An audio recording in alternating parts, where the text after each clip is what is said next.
चिन्तासन्तानहन्तारो यत्पादाम्बुजरेण वः स्वीयानां तान् निजाचार्यान् प्रणमामि मुहुर्मुहुः। यदनुग्रहतो जन्तुः सर्वदुःखातिको भवेत् तमहं सर्वदा वन्दे श्रीमद्वल्लभनन्दनम्। अज्ञानतिमिरान्धस्य ज्ञानाञ्जनशलाकया चक्षुरुन्मीलितं येन तस्मै श्रीगुरवे नमः।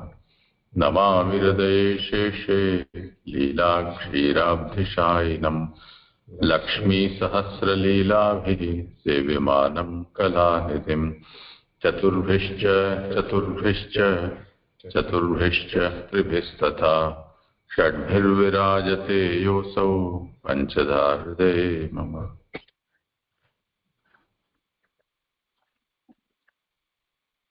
करो आप। दंडवत प्रणाम जय जय। आज मेरे प्रस्तुति में जो पिछली बार में जो शेष रहा था वहां से मुझे प्रारंभ करना है, श्लोक संख्या 2 से 9 में।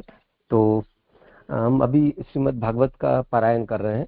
तो भागवत जी में महाप्रभु जी ने हमको सप्तधा अर्थ प्रकट करे हैं, जिसमें से 4 अर्थ भागवतार्थ प्रकरण में कहें, शास्त्रार्थ, स्कंधार्थ, प्रकरणार्थ और अध्यायार्थ, वो 3 अर्थ हमको महाप्रभु जी ने सुबोधिनी जी में समझाए हैं, जो पदार्थ, वाक्यार्थ और शब्दार्थ है। और इन सभी अर्थों की एक वाक्यता महाप्रभु जी ने बताया कि भागवत जी को सही अर्थ में समझने के लिए एक वाक्यता सभी अर्थों की होनी चाहिए।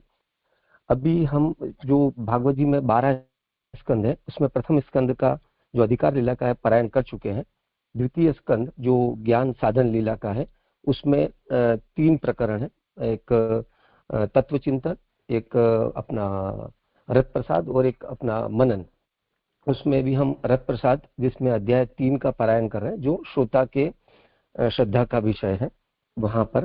तो अध्याय 3 जो है वो द्वितीय साधन श्रोता का रथ प्रसाद श्रद्धा, कामनाओं के अनुसार विभिन्न देवताओं की उपासना तथा भगवत भक्ति के प्राधान्य का निरूपण।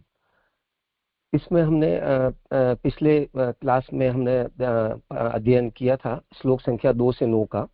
उस 2 से 9 में हमने देखा, पहले हमने आभासार्थ का थोड़ा सा हम फिर से परिचय ले लें कि अभी आभासार्थ में बताया कि जो श्रवण है वो इतना सुलभ है, महाफल है, फिर भी क्यों उनकी सबकी प्रवृत्ति उसमें श्रवण में नहीं हो पा रही है। और उसके आशंका में 2 विचार किए गए, या तो देवताओं जो अधिष्ठाता देवता हैं सभी इंद्रियों के, उनका कोई प्रतिबंध है, या इंद्रियों जो दोष रूप है उनके कारण। ये 2 में से क्या कारण हो सकता है। वहां महाप्रभु जी ने हमको वहां पे उत्तर में बताया कि जो अन्य अगर हम कोई देवताओं का अगर हम भजन या उपासना करते हैं तो वो हमारे में बहिर्मुखता लाती है, जो दोषांतर रूप है, और वो हमको फल प्रदान करने में सहायक नहीं होगा। और साथ साथ में उन देवताओं से क्या फल, यानी कि वो देवताओं को क्या नियत फल प्रदान करने का कार्य सौंपा गया है, उनसे क्या फल प्राप्त होगा, वो फल की नियतता का प्रतिपादन किया गया है। जो हम श्लोक संख्या 2 से 9 में देखा कि जो 28 तत्व रूप देवता हैं, उन 28 तत्व रूपी देवता कौन कौन से तत्वों के अधिष्ठान रूप वो देव हैं, और क्या क्या कामनाओं की पूर्ति उन देवताओं के द्वारा होती है, उन देवताओं की उपासना से होती है। वहां पर 29वें के रूप में जो अकाम है, जिनमें कोई कामना नहीं है, वहां पे प्रभु की भगवान की मतलब उपासना मतलब भक्ति का कहा गया है। तो हम अभी पृष्ठ संख्या सुबोधिनी जी के जो अपनी पुस्तक है उसमें पृष्ठ संख्या 88 वहां से प्रारंभ करेंगे। उसमें हम 1-2 ऊपर से मतलब बड़ा पैराग्राफ है, उसमें सेकंड पैराग्राफ, जो बड़े पैराग्राफ का सेकंड पैराग्राफ है, वहां से आज हम पारायण करेंगे। तो हमने देखा पिछली बार अध्ययन में कि जो अन्य देवता हैं वो किस तरीके से, जो 28 तत्व रूपी देवता हैं वो विभिन्न तत्वों के अधिष्ठान रूप बन रहे हैं, और वहीं पर जो अकाम है वहां पर उनको भगवान का भजन का कहा गया। तो ये बात कही कि जो उनको वैराग्य के लिए भजन करना, वैराग्य की जिनमें कामना है, इच्छा है, वो भगवान का भजन करें, तो वो अकाम से संबंधित है। तो इस तरीके से हमने यहाँ तक अध्ययन किया था। अब मैं आगे लेता हूँ। ब्रह्म वर्चस आदि विषय कामना शब्द से कहे गए। तो जो मूल श्लोक में जो कामना आया है वो उससे ब्रह्म वर्चस यानी विभिन्न प्रकार की जो कामनाएं हैं जो 2 से 9 में बताई गई है उनको कहा गया है, कामना भेद से की गई यह भक्ति साक्षात परब्रह्म वासुदेव की ही है, जिन परब्रह्म वासुदेव का असाधारण धर्म है स्नेहात्मा। तो जो कामना के विभिन्न भेद से जो हमको कहा गया है वो किसी भी तरीके से वो जो कामना है, क्योंकि जैसे हमने देखा कि वो विष्णु की कला रूप है सभी देवता, तो हम अगर कोई भी वो विष्णु की शक्ति है, कला है, उनके प्रभु के गुण धर्म है, मतलब प्रभु के धर्म रूपा है, तो अगर हम कोई देवता का अगर कोई भजन कर रहा है तो मूल में वो प्रभु की ही वहां पर अपने उपासना हो रही है। तो कामना के भेद से वो भक्ति अल्टीमेटली प्रभु की ही हो रही, वासुदेव की, और उन वासुदेव का जो धर्म है वो स्नेहात्मा धर्म है, जो असाधारण धर्म है, साधारण धर्म नहीं है। उसको समझना उसके लिए आगे बताया गया, वह असाधारण धर्म आनंद तभी प्रकाश में आता है जबकि उसमें वह वर्चस प्रकाशक होता है।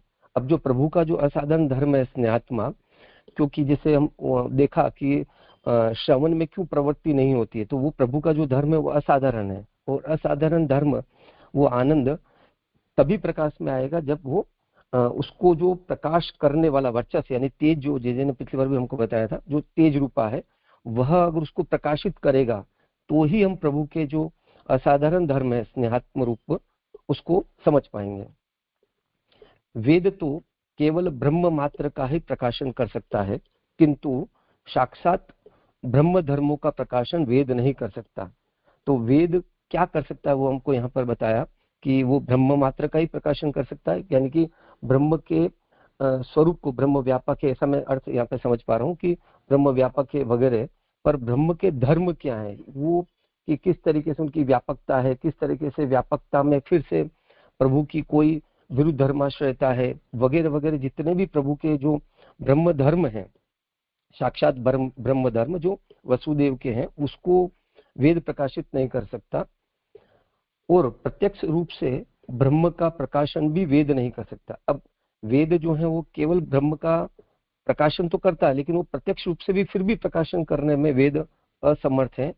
उसके लिए जैसे बताया कि प्रत्यक्ष में समवाय संबंध से रहने वाले भी अभिव्यंजक के अभाव में प्रकाश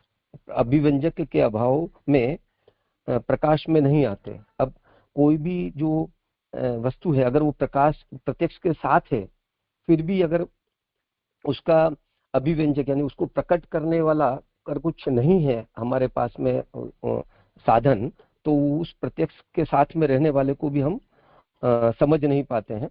उसी तरीके से वेद जो है वो प्रत्यक्ष रूप से ब्रह्म का प्रकाशन करने के बावजूद भी वेद से हमको वो प्रत्यक्ष रूप से ब्रह्म का बोध होना मुश्किल है।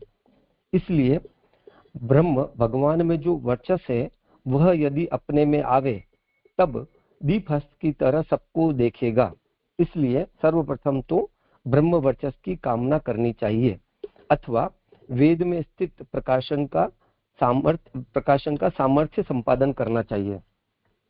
तो अब इसलिए क्योंकि हमको वेद में जो ब्रह्म का जो अर्थ बताया, ब्रह्म का जो स्वरूप समझाया वो प्रत्यक्ष रूप से, उसको अगर हमको समझना है तो वो तभी समझ आएगा जब वो हमको जो तेज है, जो तेज रूप है, प्रकाश रूप है, वो हमको वो अर्थ प्रकाशित करेंगे। वो हमको प्रकाश में नहीं आ सकता है, लेकिन वो अगर स्वयं प्रकाशित होंगे हमारे सामने तो ही हम उसको ग्रहण कर पाएंगे। उसके लिए बताया जैसे दीप हस्त की तरह, यानी कि जैसे हाथ में एक दिया आने पर हम कोई भी वस्तु अब हमको दिखने लग जाती है, या तो हमारे में वेद में जो स्थित प्रकाशन का सामर्थ्य का हमारे में अगर संपादन हो तो ही हम उसको ग्रहण कर पाएंगे। अत्यधिक प्रकाश में रखा हुआ भी घड़ा नेत्रों के बिना दिखाई नहीं देता। अब वो बताया फिर से कि अगर वो घड़ा है, नेत्र है हमारे में, और लेकिन नेत्र अगर हमारे उपयोग में नहीं आ रहे हैं या नेत्र में कोई प्रकार की अवरोध आ रहा, बाधा है, तो वो प्रकाश में रखा हुआ घड़ा भी हमको दिखाई देने में नहीं होगा। ब्रह्म में स्थित अथवा वेद में स्थित पदार्थों को देने में कौन समर्थ है? अब बात यह है कि चलो ठीक है, हम अब ये सामर्थ्य का संपादन करना होगा, तो अब ये सामर्थ्य हमको कहाँ से प्राप्त होगा, कौन हमको ये देगा? जब इसका विचार करते हैं तो जो ब्रह्मा का पति है, यानी कि जो ब्रह्मा का पति यानी उनके स्वामी है, वेद और वेदार्थ का नियामक है, जिन्होंने वेद और वेदार्थ के का प्रतिपादन किया है, उसके नियामक रूप बने हैं, और जिसके द्वारा वह सामर्थ्य उसमें स्थापित है, यानी वेद में भी वो सामर्थ्य जिन्होंने स्थापित किया है वही वैसा सामर्थ्य दे सकता है जो हमको मूल श्लोक में ब्रह्मणस्पति, यानी जो ब्रह्मा के पति हैं, वो महाप्रभु जी ने बताया कि तो ब्रह्मणस्पति ही वह हमको अर्थ प्रदान कर सकते हैं, जो बताया। इसलिए सभी ब्रह्म धर्मों को ग्रहण करके और जगत में उसके प्रकट करने के लिए रजोगुण की अभिमानिनी देवता की ही उपासना करनी चाहिए। इसलिए हमको जो रजोगुण की अभिमानिनी देवता ब्रह्मा जी के यानी ब्रह्मणस्पति की ही उपासना करनी चाहिए, क्योंकि ब्रह्म धर्मों को प्रकट करने के लिए ही ब्रह्मणस्पति की प्रवृत्ति है। ब्रह्मणस्पति की जो प्रवृत्ति है, जो उनका जो प्रागट्य में एक वन ऑफ द कारण रीजन है, वो ब्रह्म धर्मों को प्रकट करना, वो सामर्थ्य उनको प्रदान किया गया है। अब ये पंक्ति भी मैं आगे की एक बार पढ़ लेता हूँ, वो है यहाँ पर सेकंड पैराग्राफ में जा रही है, पर जैसे मैंने अध्ययन किया और गुजराती का भी अध्ययन किया तो ये फर्स्ट पैराग्राफ में के साथ ले रहा हूँ एक बार। कूटस्थ की उपासना से भी यह कार्य नहीं हो सकता, क्योंकि कूटस्थ की प्रवृत्ति इसके लिए नहीं है। इसी तरह आगे भी समझना। तो कूटस्थ यानी कि भगवान, जैसे हमने देखा कि 29वें अर्थ में ऊपर कि भी प्रभु जो अकाम है, यानी कि जिसको वैराग्य की कामना है, उसको ही भगवान के भजन में प्रवृत्त होना चाहिए। तो जो कूटस्थ मतलब भगवान जो है वह इन कामनाओं की पूर्ति के कार्य में प्रवृत्त नहीं होते हैं, ये यहाँ पर अर्थ बोध हो रहा है। इसी तरह आगे भी समझ रहे तो अन्य अन्य कामनाओं के भी संदर्भ में हमको इसी प्रकार का यही अर्थ ग्रहण करना है कि उन तत्त देवताओं को उसका सामर्थ्य प्रदान किया गया है, वो उससे संबंधित कामनाओं की पूर्ति करने का, तो उन्हीं के उपासना से वह कार्य संपादित हो सकता है। यहाँ तक ये जो मूल श्लोक में जो पहला बताया था ब्रह्मणस्पति, वहां तक का हुआ। तो जे आगे लूं या यहाँ पर एक बार विराम? हाँ, यानी ये अब प्रकारांतर से इसकी व्याख्या कर रहे हैं, क्योंकि इससे पूर्व जो निरूपण हुआ उसमें तो ये बताया कि जिसको जिसकी कामना हो उसका भजन करे, और जो सर्वथा कामना रहित है वो पर पुरुष का भजन करे। तो 9वें श्लोक में अंत में ये बताया कि अकामः पुरुषम परम यजेत, जो कामना रहित है उसको उस पर पुरुष का यजन करना चाहिए, पूजन करना चाहिए। तो इससे तो ये बात लगती है कि यहाँ ये कहा जा रहा है कि विकल्प है। विकल्प का मतलब जब हमारे पास कोई विधि प्राप्त होती है, आज्ञा प्राप्त होती है, तो आज्ञा में यदि हमें भिन्न भिन्न प्रकार की आज्ञा प्राप्त होती है तो उसको कैसे समझना। एक ही व्यक्ति को भिन्न प्रकार की आज्ञा देंगे तो उसका पालन कैसे कर पाएगा। जैसे हम ये कहें कि उठ जाओ, बैठ जाओ, किसी का नाम दिए बिना हम ऐसे ही बोल दें और 5 लोग बैठे हों तो सुनने वाला क्या समझेगा कि किसको उठना है और किसको बैठना है। तो ये सभी लोग उठ बैठ करने लग जाएंगे, तो ऐसा तो वक्ता का अभिप्राय हो नहीं सकता है। तो इसमें हमें विचार करना पड़ेगा आज्ञा के स्वरूप के बारे में। तो आज्ञा का एक अर्थ ये सोचा जा सकता है कि पहली आज्ञा अगर उठ जाओ ऐसे कहा है तो जितने लोग बैठे हैं वो सब उठ जाएं। उसके बाद बैठ जाओ ये कहा है तो जो सब उठ खड़े हुए हैं वो सब बैठ जाएं। अब मानो कि जो लोग 5 लोग हैं उसमें से कुछ बैठे हुए हैं पहले से ही और कुछ खड़े हुए हैं, तब क्या होगा। तो अब जो खड़े हुए हैं उनको तो उठ जाओ ये आज्ञा उनके लिए निरर्थक होगी, क्योंकि वो तो पहले से ही खड़े हुए हैं। तो अब खड़े हो जाओ ये आज्ञा उनके लिए कही जा रही मानी जाएगी कि जो बैठे हुए हैं।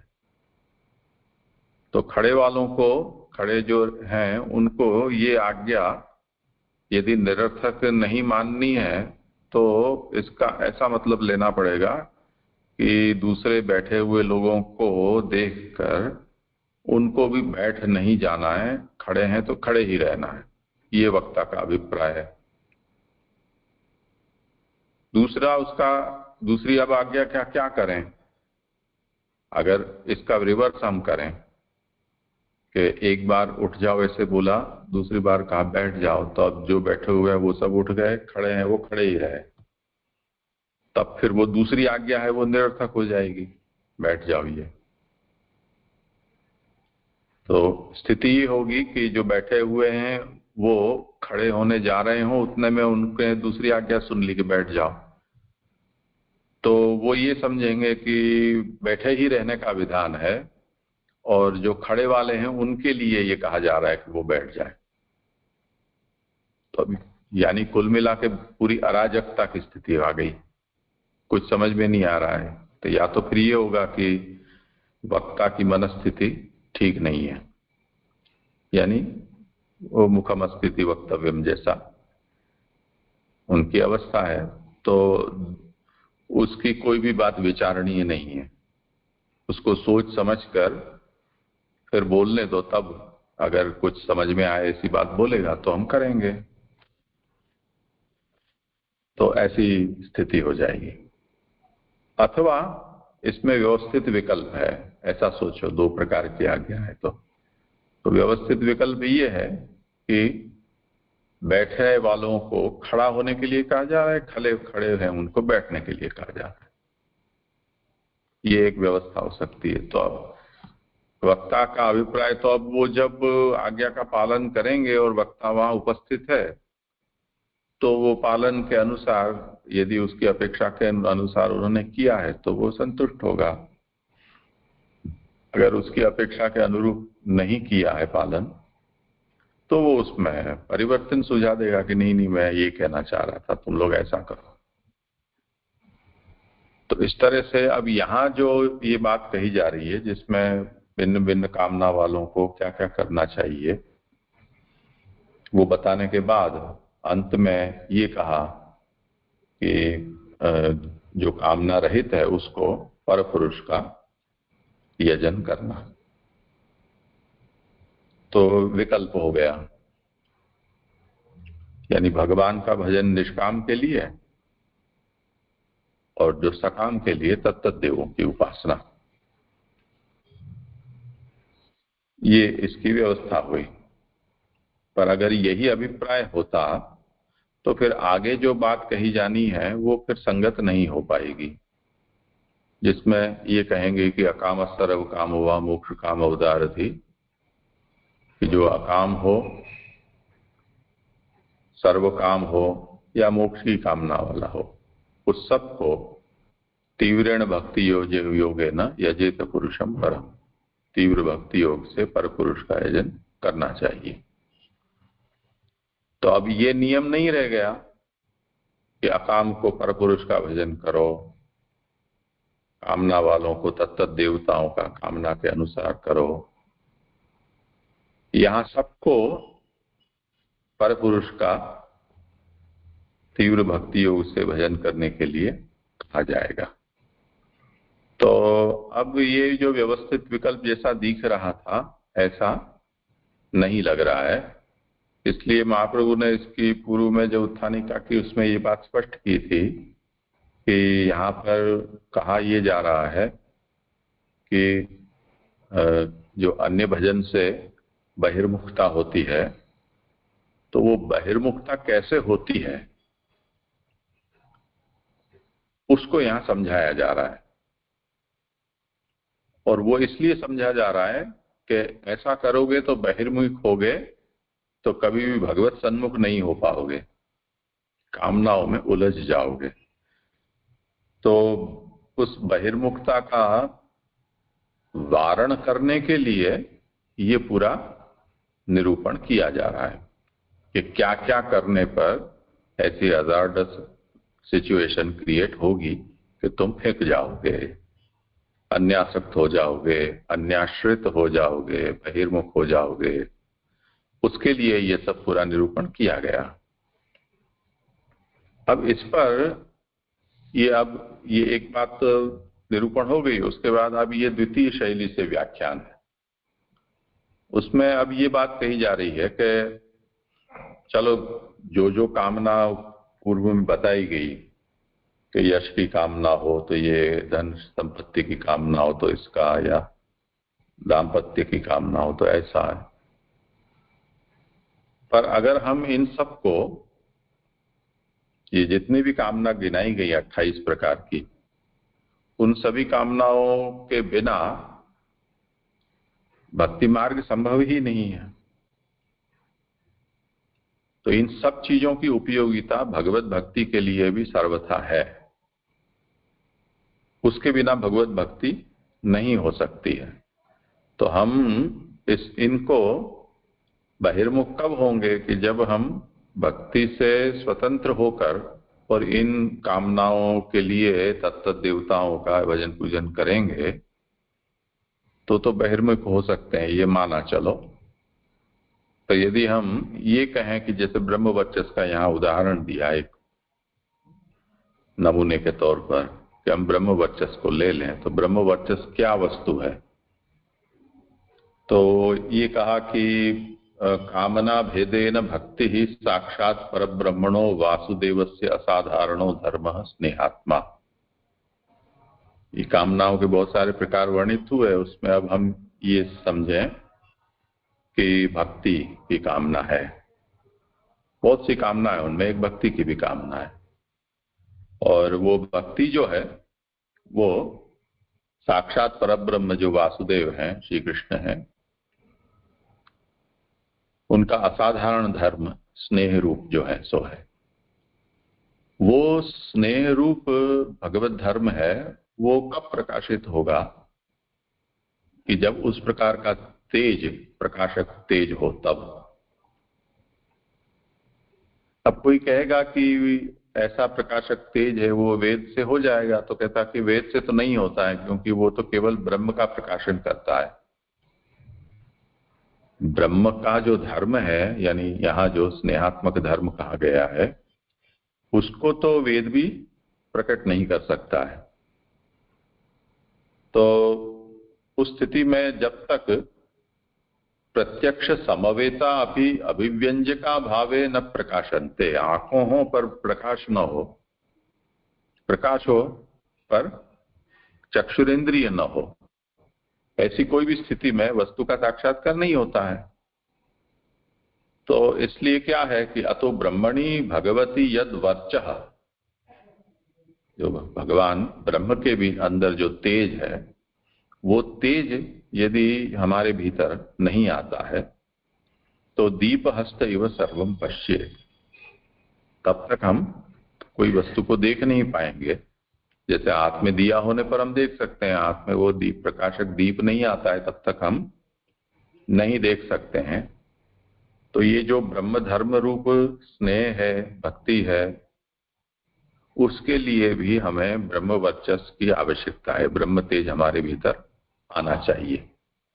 इसलिए हमें पहले ब्रह्म वर्चस्व की कामना करनी चाहिए, और वो ब्रह्म वर्चस्व यदि ब्रह्मा से प्राप्त होता हो तो ब्रह्मा का भजन कर देना चाहिए। इसी तरह अब सब 29 के 2828 बातों को अब उस दृष्टि से अब आगे निरूपण किया जाएगा। तो ऐसा लोक में भी ऐसा प्रचलित है, ऐसे कई लोगों की मान्यता है। अपने यहाँ कई लोग ऐसा भी कहते हैं कि अपने आप ठाकुर जी के बाल भाव की सेवा है, तो बालक से तो कुछ मांगा नहीं जा सकता है, तो हमें कुछ जरूरत हो तो और देवी देवताओं से मांग लेनी चाहिए, ठाकुर जी से नहीं मांगना चाहिए। तो इसलिए लोग वो अन्याश्रय को अन्याश्रय न कहना पड़े, उसको डाइल्यूट कर देते हैं इस तरह से। कुछ लोग इसमें इतना थोड़ा परिवर्तन कर देते हैं सोच में या तरीके में कि वो के अन्य देवों के पास तो नहीं जा सकते हैं, और हाँ, यमुना जी के पास, गिरिराज जी के पास, महाप्रभु जी के पास, और ये अपने संप्रदाय में ऐसे सब दीवड़ा वीवड़ा भी निकल पड़े। जैसे तुम्हारे अहमदाबाद में वो गोपीनाथ जी का दीवड़ा चलता है, तो उसकी मानता कर लो, तो उससे आपके उनमें अन्याश्रय नहीं होता है, क्योंकि वो तो गोपीनाथ जी तो वल्लभ वंशजित है ना। तो इस तरह से वो अन्याश्रय को एक दूसरा घुमाव देकर और उसका स्वरूप बदल देते हैं। जैसे ये सूरत में अभी चलता है वो तापी का पूजन का एक नया इन्होंने शगुफा छोड़ा है। तो जैसे वो यमुना जी का कुनवाड़ा और चुंदरी मनोरथ और पूजन और ये सब लोटी उत्सव होता है, ऐसे वो वहां तापी नदी का भी उन्होंने शुरू करवा दिया। लोगों को ये प्रश्न हो कि भी इसकी क्या है, तो नहीं, वो तापी यमुना जी की बहन है। तो यमुना जी की बहन है तो वो तो एक ही परिकर हो गए, अंतरंग हो गए, तो उसमें कोई समस्या नहीं है। अब कल फिर कहेंगे कि फिर यमुना जी का भाई भी तो है ना एक, तो अब आप यमराज का भी कुछ करो। तो इस तरह से अगर हम संबंध खोजने बैठेंगे तो कोई भाई आएगा, तो कोई भतीजा भी आएगा, तो कोई भांजा भी आएगा, कोई नाना नानी भी आ जाएंगे। इस तरह से तो पूरा जितना भी देव देवता हैं जितने भी, वो सब के सब किसी न किसी के तो सगे संबंधी निकल ही आएंगे। तो तब फिर अन्याश्रय जैसा कुछ बचता है कि नहीं? महाप्रभु के उन वचन की कोई व्याख्या आपके पास है? ये हमें सोचना पड़ेगा। इसलिए महाप्रभु ने सिद्धांत मुक्तावली में ये बात स्पष्ट कर दी कि कृष्ण के अलावा और कोई चाहिए ही नहीं। कृष्णाश्रय में कह दिया कृष्ण एव गतिर्मम, कृष्ण एव, कृष्ण ही, और कोई देश काल द्रव्य कर्ता मंत्र कर्म कुछ भी नहीं। तो न यमुना जी उसमें आते हैं, न गिरिराज जी आते हैं, न तुलसी आती है, न गाय आती है, न गुरु आता है, न कोई दीवड़ा फिवड़ा आता है, कि न कोई तापी बापी आती है। सब के सब अन्य हैं। इसलिए किसी भी प्रकार की कामना तो कृष्ण के से भी वर्जित है अपने यहाँ। सकाम तो कृष्ण का भी भजन वर्जित है, तो अन्य के पास कामना करने का तो कोई प्रसंग ही नहीं है। अब फिर निर्गुण पुष्टि भक्ति मार्ग कहने का मतलब क्या हुआ? महाप्रभु ने यही तो कहा कि रामानुज माधव विष्णु स्वामी जो महाप्रभु के पूर्वजों की परंपरा में थे, उनसे भी हमारा मार्ग अलग है, क्योंकि हम निर्गुण पुष्टि भक्ति मार्ग का उपदेश करते हैं, दूसरे लोग सगुण कहते हैं। तो सगुणता में यही तो बात बताई कि और कुछ कामना हो या ना हो, मोक्ष कामना वाले हो, इसलिए उनका चौका अलग है, हमारा चौका उनसे अलग है, क्योंकि हम मोक्ष कामना को भी तुच्छ मानते हैं। तो अब इतना तो महाप्रभु ने किलेबंदी करके और निर्गुण पुष्टि मार्ग को अलग किया, फिर उसको वापस और उसके सबके साथ मिला के और वही गुड़ और गोबर एक बनाने का षड्यंत्र निकाल लिया है। तो ये बात यहाँ इस श्लोकों की व्याख्यान में खास समझनी है, और महाप्रभु ने उसको फिर से, महाप्रभु तो क्या है, तो ब्रह्मा जी खुद इस बात को स्पष्ट कर दे रहे हैं। तो ये बात यहाँ अब आगे जैसे चलेगा विषय तो स्पष्ट हो जाएगा। अभी जो पूरा व्याख्यान 28 का चलेगा वो इस तरह से कि किसी तरह से भक्ति के अंग रूप में इनको मान्य कर लिया जाए। जैसे हमको भूख लगती है तो अपनी माँ को कहते हैं खाना दो, तो उसमें कोई अन्याश्रय थोड़ी होता है। किसी ने चोरी हो गई घर में तो पुलिस के पास चले गए, तो वो कोई अन्याश्रय थोड़ी हुआ। इसी तरह कुछ झगड़ा हो गया और कोर्ट में चले गए तो अन्याश्रय थोड़ी होता है। तो जैसे यहाँ अन्याश्रय नहीं है, ऐसे ये 28 प्रकार की कामना जो है उनपे भी अन्याश्रय क्यों होना चाहिए? आखिरकार हम भगवत भक्ति के ही अंगतया इन सब कामनाओं को रखते हैं और उसी लिए उसकी पूर्ति की अभिलाषा है। तो फिर अन्याश्रय जैसा कुछ नहीं होना चाहिए, तो इन सबको ग्राह्य मान लेना चाहिए। इस दृष्टि से ये पूरी व्याख्या यहाँ की जा रही है, फिर उसका निराकरण किया जाएगा आगे। जी जी जी, बहुत ही सुंदर स्पष्ट हुआ ये। जब मैं भी अध्ययन चालू किया तो मैं सोच रहा था इसको किस तरीके से समझूं, क्योंकि महाप्रभु जी ने तो वर्जन हमको किया है और फिर ये कामनाएं जो भक्ति के साथ जुड़ती हुई दिखाई दे रही है, तो इसका तात्पर्य बोध कैसे लिया जाए। बहुत सुंदर स्पष्टता हुई जैसे दंडोत प्रणाम जी। अब आगे लेता हूँ मैं। और जी एक बार खाली आपसे सिर्फ एक आगे एक मतलब मैंने आपसे आपकी परमिशन से कि एक मैंने बहुत पहले इस पे लिखा था, जैसे आपने बोला हमको कोई प्रकार की कामना, क्योंकि निर्गुण भक्ति मार्ग है, तो जैसे मैंने इस पे सिर्फ एक दो पंक्ति बहुत पहले लिखी, मैं एक बार कहना चाहूंगा, कहूँ जैसे? हाँ बोल दो। सबूत क्या दूं जताने को उसे अपनी वफाई, सबूत क्या दूं जताने को उसे अपनी वफाई, चाहा जो गर खुद को तो है वो भी बेवफाई। जी जी मैं आगे लेता हूँ जी। हाँ जी कुछ लोग हाथ बैठे। जी जी हाँ प्रणाम जी। जी जी प्रथम जो पंक्ति आई ना, जो प्रथम दो पंक्ति, उसमें संगति नहीं बैठ रही है। जैसे उन्होंने पढ़ा ना, वैराग्य के लिए भगवान का भजन करे, और फिर कहा गया कि कामना भेद से की गई यह भक्ति साक्षात परब्रह्म वासुदेव की ही है। तो यहाँ जो भक्ति है वो वैराग्य के अंगरूप जैसे हो, ऐसा यहाँ पे बात की गई है। ऐसा लग रहा है कि मूल जो है वैराग्य के लिए ही भजन करना है। तो ये जैसे कैसे संगति बिठाई इसकी, वैराग्य कैसे आ गया, समझ में नहीं आया। जैसे जैसे ने अभी हमको बताया कि सबसे पहले तो ये जो बात है वैराग्य के लिए भगवान का भजन करें, जो 9वें श्लोक के अंत में जो महाप्रभु जी ने हमको बताया, मतलब श्लोक में सुखदेव जी हमको जो बता रहे हैं, सकाम अकाम पुरुषम परम यजेत, हमको जो है अकाम अगर है तो परम पुरुष का भजन करना चाहिए। अकाम है मतलब वो वैराग्य की जिनमें कामना है। अब यहाँ तो 28 प्रकार की कामनाओं का वर्णन आया। अब वो कामनाएं किस तरीके से जारी है, तो जैसे हमने पहले भी देखा था कि एक तो विष्णु का कला है सब जितने भी देवता, और जैसे कई बार जे बताते भी हैं कि हमको जैसे हम सिंचन कर रहे हैं, अगर हम वृक्ष का सिंचन करना है तो हम अगर तने में कोई जल का सिंचन करते हैं तो वो पत्ती वगैरह में भी जाता है, लेकिन कोई ये सोचे कि हम चलो आगे का कुछ कार्य करें ऊपर का, तो वो भी अन्य देवताओं जैसे यज्ञ वगैरह में कहा गया है कि अगर हमने यज्ञ का कुछ कार्य कर रहे हैं, यज्ञ कर रहे हैं, तो उसका जो यज्ञ देव है वो तो प्रभु ही है, अल्टीमेटली वो प्रभु के पास ही जाएगा। तो कामना भेद से अब कैसे कैसे अन्य प्रकार की कामना हो सकती है, वो कामनाओं के कारण वो अलग अलग देवताओं का तो भजन कर रहा है, पर वो देवता जो है वो प्रभु के अंग रूप है, अंश रूप है, मतलब जो कला रूप है, इसलिए वो वसुदेव से जुड़ रही है, ऐसा जुड़ रही दिखता है ही हमको। अब किस तरीके से हम यहाँ पर हमारे मन के अंदर रहे हुए चोर को बाहर प्रकट करने की स्थिति आ सकती है, जो जे ने बताया कि विकल्प रूप से दो प्रकार की स्थितियां उत्पन्न हो जा रही है, फिर तब कौन किस तरीके से उसको ग्रहण कर रहा है। अब कोई ये सोचेगा कि चलो काम प्रभु की ही है तो मैं अन्य देव का भजन कर लूं, उसमें तकलीफ क्या है, और कोई ऐसा सोचेगा कि मुझे ये अर्थ प्राप्त नहीं हो रहा है क्योंकि महाप्रभु जी के अन्य अर्थों में यहाँ पर इसकी अनुपयोगिता बताई गई है। तो इस संदर्भ में मेरे को लग रहा है, मैं समझ रहा हूँ इसको। नहीं तो यहाँ अकाम से क्या वैराग्य समझना है या निष्कामता समझनी है?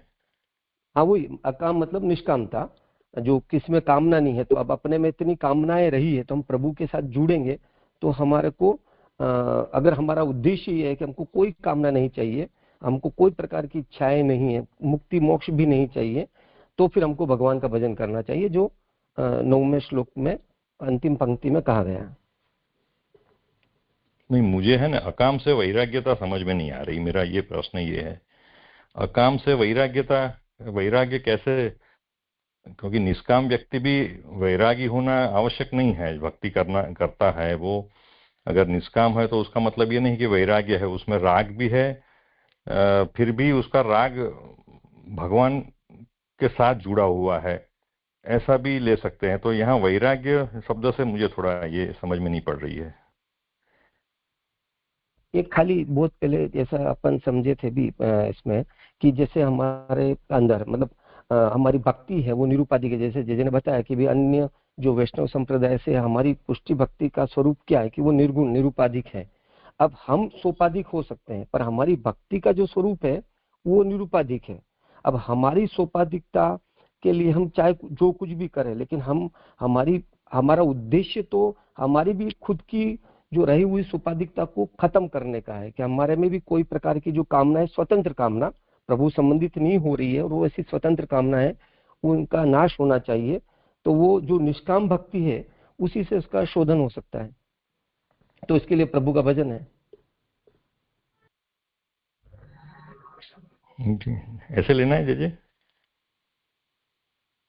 हाँ ठीक है ना, इसमें क्या समस्या है। जैसे ऊपर यही तो बताया ना कि जो सब प्रकार की कामनाओं की इच्छा न रखता हो, यानी जो अकाम हो, उसे पर पुरुषोत्तम की उपासना करनी चाहिए।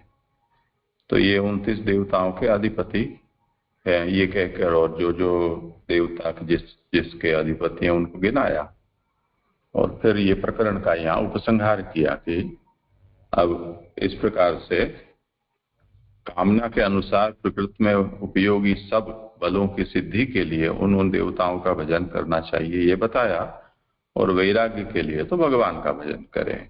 तो वैराग्य की सिद्धि हो, यानी मानो कि किसी के मन में कामना भी है और ये चाहता है कि ये सब कामनाएं बुरी हैं और मुझे इन सब कामनाओं से भी मुक्ति पानी है, तो भी वो भगवान का भजन करे, तो भगवान उनकी कामनाओं को छुड़ा देंगे। तो उस तरह से भी अगर वो करना चाहे तो कर सकता है, ऐसा अभिप्राय अकामः पुरुषम परम उसका निकलेगा अर्थ। जी जी जी। और यहाँ ये जो परब्रह्म वासुदेव कहा गया है, तो वो वासुदेव व्यू नहीं लेना है ना, ये श्री कृष्ण ही लेना है ना वासुदेव से। हाँ कुछ भी लो, बात तो वही होगी ना, कोई अभी वो अलग से थोड़ी मिलते हैं जगत में। नहीं तो वो परब्रह्म शब्द आगे विशेषण जो दिया है, इसके लिए प्रश्न हो रहा है जी। परब्रह्म कह के फिर वासुदेव करे तो व्यू तो परब्रह्म, व्यू के उद्बोधन में तो परब्रह्म तो नहीं आएगा ना। नहीं, वो यहाँ पर जे ने बताया ही था हमारे को अभी कि परब्रह्म वासुदेव यानी कि जो श्री कृष्ण है उनकी साक्षात भक्ति, जो वो उनका जो स्नेह रूप आसादन धर्म है, वो तो हमको उन्हीं से मिल सकता है। जी हाँ जी जी, धन्यवाद प्रणाम जी। खाली एक ही प्रश्न था कि जो 29 अभी जो आएंगे पैराग्राफ या श्लोक, तो वो सब हमको पूर्व पक्ष ही समझाना ना, समझना है ना। आपने जैसे कहा कि सबकी बाद में मतलब निराकरण करेंगे महाप्रभु जी। वो तो उत्थानिका में ही कह दिया। अच्छा हाँ हाँ, क्योंकि ये श्लोक अगर खाली पैराग्राफ पढ़ रहे हैं ना तो उससे वो क्लियर नहीं हो रहा था, इसलिए आपसे समझाया तभी हुआ। हाँ जी जी जी प्रणाम जी। ये जो बात आई तो जी मैं कर लूं जी। वेद तो केवल ब्रह्म मात्र का ही प्रकाशन करता है, किंतु साक्षात ब्रह्म धर्मों का प्रकाशन वेद नहीं कर सकता। तो और प्रत्यक्ष रूप से ब्रह्म का प्रकाशन भी वेद नहीं कर सकता। तो यहाँ पे केवल ब्रह्म मात्र का ही प्रकाशन करता है, तो उससे हम ये ले सकते हैं कि प्रभु का जो महात्म्य ज्ञान है उसका, या तो प्रभु के जो जो लक्षण है, जो उसका प्रकाशन जो है वो वेद करता है, और साक्षात ब्रह्म धर्मों का नहीं कर सकता। यानी प्रभु का स्वरूप का जो प्रकाशन है, या तो साक्षात प्रभु का स्वरूप वो नहीं दिखा सकता। ऐसे ले सकते हैं।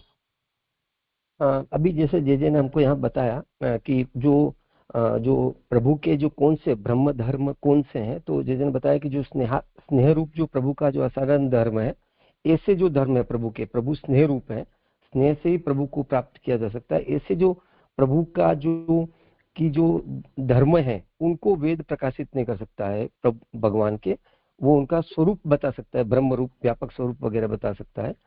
और वो भी फिर उसमें भी फिर जैसे ने बताया आगे कि वहां पर भी समवाय संबंध से अव्यंजक के अभाव में वो भी तकलीफ आती है। तो वो उसको समझने के लिए भी हमको ब्रह्म वर्चस्व प्राप्त होना चाहिए, मतलब प्रकाश प्राप्त होना चाहिए।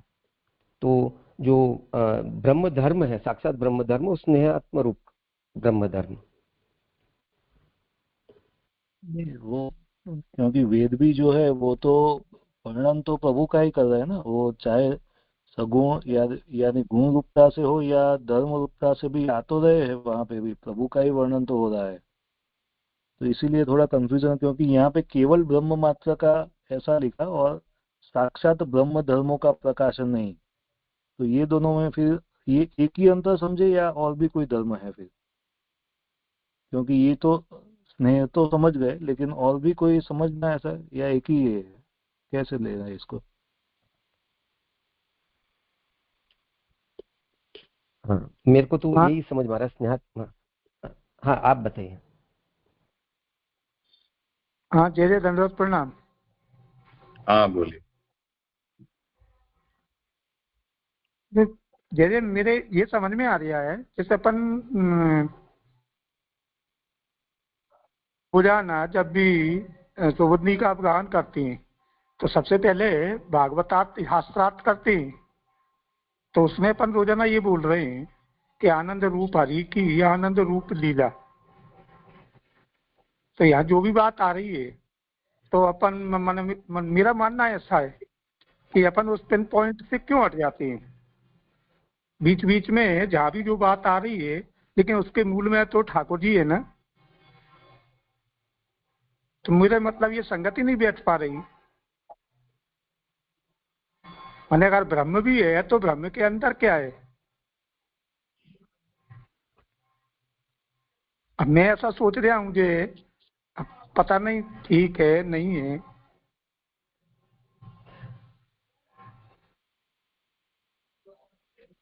हाँ, परमानंद जी का प्रश्न समझ में आया हो तो करो समाधान। नहीं जी, समझ नहीं आया। मेरे को बस इतना समझ में आया, उनका ये कहना आ रहा है कि हम जो है वहाँ पे जब आनंद रूप प्रभु की आनंद लीला का ही भागवत में जो शास्त्रार्थ में हमने अर्थ देखा, तो हर जगह हमको वही समझना है। लेकिन महाप्रभु जी ने हमको 7 अर्थ प्रकट करके बताए हैं, दिए हैं। अब उन अर्थों की एक वाक्यता को समझना बहुत जरूरी है। शास्त्रार्थ से अगर इसका पूर्णाहुति हो सकती है तो महाप्रभु जी फिर हमको स्कंदार्थ, प्रकरणार्थ, अध्यायार्थ, आगे के जो 3 अर्थ सुबोधिनी जी में इतना महाप्रभु जी परिश्रम हमारे लिए नहीं करते। तो हमारे को अगर भागवत जी का संपूर्ण अर्थ का ग्रहण करना है तो इन 7 अर्थों को समझना होगा और उनकी एक वाक्यता को समझना होगा। इसलिए जहां जहां पर भी, क्योंकि यहाँ पर आए हुए जो शब्द हैं, कामना जैसे आया या कहीं पर कोई शब्द आया, तो वो शब्द क्यों आ रहा है, उसका क्या संबंध है, उसका अर्थ महाप्रभु जी ने हमको सुबोधिनी जी ने समझाया। और फिर हम उन सब जगहों से उसकी संगति करके उसको समझने का प्रयत्न करते हैं। तो इसलिए उसकी आवश्यकता नहीं है और हमको इस तरीके से सभी जगह आनंद रूप हरि की आनंद लीला को समझ लेना चाहिए पढ़ने के साथ ही। तो ये शायद हमारे लिए भावना के पहलू पे थोड़ा शुरुआत में संभव हो पाएगा, लेकिन फिर हमारी भावनाएं भी डगमगा जाएगी अगर हमको किसी और प्रकार की बात ग्रहण होगी। तो उसके लिए अर्थ सहित बोध तो जरूरी है। हाँ, आपका कहना बिल्कुल सत्य है, मैं उसको समझ रहा हूँ। लेकिन जब चूंकि उसमें ये बात आ रही है कि जिस पर ब्रह्म वासुदेव का असाधारण धर्म है स्नेहात्मकता, जब महाप्रभु जी स्नेहात्मकता की बात कर रहे हैं तो वो ब्रह्म में तो संभव नहीं है। जो मूल ठाकुर जी हैं पर ब्रह्म, वो उनमें ही संभव है, और वो जब तक उसका प्रकाश नहीं करेंगे तब तक वो संभव नहीं है। तो उसमें वेद की बात आ रही ना, तो वेद भाई इतना कर सकता है, इससे आगे तो नहीं कर सकता ना, तो वो तो ठाकुर जी करेंगे ना। मेरा ऐसा सोचना था। हाँ, मतलब वेद भी जैसे आज हम भागवत जी को देखते हैं तो महाप्रभु जी ने मुख्य अर्थ हमको बताया वेद है, फिर उत्तरोत्तर बताया कि वेद में जो अर्थ ग्राह्य न हो तो उसका ब्रह्मसूत्र में ज्ञान बोध न हो तो फिर गीता से, और इस तरीके से भागवत से। तो भागवत में जो अर्थ हमको यहाँ पर बताया जा रहा है वो वेद का ही अर्थ है। तो वेद में तो प्रभु के उनको बताया, लेकिन उसकी जो बुद्धि है वो हमको समझने की, वो महाप्रभु जी के माध्यम से, महाप्रभु जी की कृपा से हमको आ सकेगी। हाँ हाँ, ठीक है, ये बात तो मानना ही पड़ेगा। और दूसरा, इसमें इतना छोटी सी बात और भी ध्यान में लेनी चाहिए कि आनंद रूप हरि की आनंद रूप लीला ये शास्त्रार्थ है। तो बाकी के 6 जो अर्थ हैं उसका ये अर्थ नहीं है, क्योंकि स्कंद, प्रकरण, अध्याय, वाक्य, पद और अक्षर, इनके अर्थ आनंद रूप हरि की आनंद रूप लीला नहीं होते हैं। वो तो जहां जो होते हैं वही होंगे। तो यदि अधिकार लीला ऐसा अगर किसी स्कंद का अर्थ है तो वो अधिकार ही उसका अर्थ निकलेगा, उसमें आनंद रूप हरि के आनंद रूप लीला अर्थ वहां नहीं है। इसलिए भागवतार्थ में इसको स्पष्ट कर ही दिया गया है कि इन 7 में उत्तरोत्तर अर्थ की दुर्बलता है, पूर्व पूर्व अर्थ की प्रबलता है। तो जो अर्थ अक्षर का है वो पद का नहीं होता है, जो पद का होगा वो वाक्य का नहीं होगा, वाक्य का जो है वो अध्याय का नहीं होगा, जो अध्याय का होगा वो अर्थ प्रकरण का नहीं होगा, प्रकरण का होगा वो स्कंद का नहीं होगा, और जो स्कंद का होगा वो शास्त्र का नहीं होगा। तो जो व्यापक रूप में जो अर्थ निकलेगा वो अर्थ फिर उसके अंश में नहीं निकलेगा, पर हमें उसकी एक वाक्यता बैठानी होगी कि ये अक्षर भी शास्त्रार्थ के साथ किस तरह से संबंधित होगा, जुड़ेगा। उसमें से एक भी अक्षर को हम निरर्थक सिद्ध नहीं कर सकते। तो एकार्थम सप्तथा जानन अविरोधे न मुच्यते, ऐसा महाप्रभु ने व्यवस्था बताई है। तो उसके लिए ये सब बात चल रही है कि ये बात यहाँ क्यों आई। जी जी जी, एकदम स्पष्ट हुआ। अब मैं आगे ले लूँ जय? प्रश्न रहेगा जी, यानी कि यहाँ पे भगवान की भक्ति के संदर्भ में आया, फिर यानी वेद का समझाया, वेद भी यानी वो नहीं, यानी प्रत्यक्ष रूप से तो नहीं करता, तो वेद भी समर्थ नहीं है। लेकिन जैसे आगे जाके फिर ऐसा आता है कि इसलिए वेद में स्थित प्रकाशन का सामर्थ्य संपादन करना चाहिए। लेकिन आगे तो फिर वेद को ही लेके चल रहे हैं, तो फिर पहले ये बताया कि वेद से भी नहीं होगा, दो यानी वो तो खाली ब्रह्म का ही करता है, ब्रह्म धर्मों का तो वो प्रकाशन नहीं करता, वैसे भी प्रत्यक्ष में भी तो नहीं करता, ऐसे वहां पे उसका ही किया। फिर आगे 2 पंक्ति आगे जाके फिर ऐसा आता है कि इसलिए वेद में अथवा वेद में स्थित प्रकाशन का सामर्थ्य संपादन करना चाहिए, इसलिए फिर ब्रह्मा का फिर लेके चले। तो ये जैसे कैसे जुड़े वो नहीं मैं प्रयास करता हूँ आपके प्रश्न का। इसमें जो आपने बताया कि जैसे जो, चलो हम ये समझते हैं कि जो प्रत्यक्ष है वेद का प्रकाशन तो कर रहा है, वो प्रत्यक्ष रूप से नहीं हो पा रहा है, तो चलो हम वहां पर अभिव्यंजन का प्राप्ति हो जाएगी, तो हमारे को समवाय संबंध से जो अर्थ वहां पर है वो प्राप्त हो जाएगा। वेद में जो ब्रह्म मात्र का प्रकाशन है वो प्राप्त हो जाएगा। पर अब जो साक्षात ब्रह्म धर्म है उसका तो वेद प्रकाशन करता ही नहीं है, तो फिर वो कैसे प्राप्त होगा। पर जो ब्रह्म धर्मों का जैसे जैसे बताया कि स्नेहात्मक रूप जो प्रभु के ब्रह्म धर्म है वो हमको वेद से प्राप्त नहीं होंगे, पर हमको प्रभु का महात्म्य पता चलेगा, हमको ये पता चलेगा कि कोई भी प्रकार की कामनाएं वह निरर्थक है, वो सभी प्रकार की कामनाएं जो है वो क्षर रूप है। हमको जो प्रभु हैं जिनके साथ में हमको प्रभु के साथ अपना संबंध जोड़ना चाहिए, जो ब्रह्म है वो ही भगवान बने हैं, उनके साथ हमको संबंध जोड़ना चाहिए। तो हम उसके लिए जब प्रयत्न करेंगे, तो जो महाप्रभु जी ने आगे बताया आभासार्थ में कि वहां क्यों जो श्रवण है वो इतना एक सुलभ साधन बताया गया है, फिर भी प्रवृत्ति नहीं हो रही है किसी की उसमें, मतलब सबकी नहीं हो रही है उसमें, तो कारण वहां है क्योंकि प्रकाशित नहीं हो पा रहा है हमको। तो जब हम वेद का अर्थ बोध होगा थोड़ा हमारे को, तो हमको उसकी उपयोगिता प्रभु के जो साक्षात ब्रह्म धर्मों की तरफ जाने की हमारे में उत्कंठता आएगी, और उस समय फिर हम श्रवण रूपी साधन यानी हमारे में वो श्रद्धा डेवलप होगी, और श्रद्धा से फिर हम श्रवण जो साधन बताया है उसकी प्राप्ति कर हम उन ब्रह्म धर्मों को प्राप्त कर, मतलब ब्रह्म धर्मों की तरफ बढ़ पाएंगे।